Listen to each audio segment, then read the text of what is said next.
सिर्फ 1 मिनट में बताऊंगा कि क्यों तुम जितना भी पैसा कमा लो वह कम है। तुम जॉब करते हो और टाइम को पैसे के लिए ट्रेड करते हो, लेकिन कभी सोचा है कि पैसा कहां से आता है? सच्चाई ये है कि बैंक जितना पैसा चाहे उतना प्रिंट कर सकती है। पेपर और सिक्के में सिर्फ 3% पैसा होता है, बाकी 97% तो डेप्थ या कर्ज होता है। इमेजिन करो तुम लोन लेते हो घर या कार खरीदने के लिए। बैंक तुम्हें वह पैसा देती है जो पहले से एग्जिस्ट नहीं करता था।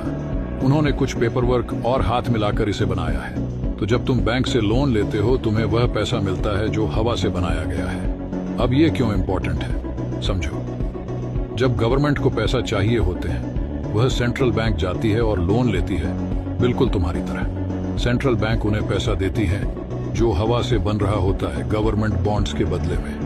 नए बनाए गए पैसे सिस्टम में डाले जाते हैं, तो पहले सर्कुलेशन में जितना पैसा था उनका वैल्यू थोड़ा कम हो जाता है और उसे इन्फ्लेशन कहते हैं। मैं तुमको ये क्यों बता रहा हूँ? क्योंकि जब तुम मेहनत करके पैसा कमाने में लगे हो तब बैंक ऑन डिमांड पैसा प्रिंट कर रही है, जिससे तुम्हारी सेविंग्स की वैल्यू कम हो रही है। अब इसके लिए क्या कर सकते हैं? अगर तुम चाहते हो कि तुम्हारा पैसा इन्फ्लेशन के कारण उड़ ना जाए तो ध्यान दो मल्टीपल इनकम सोर्स बनाने पर। अगर तुम्हें यह समझ में आ गया तो कमेंट सेक्शन में 100 ड्रॉप करो।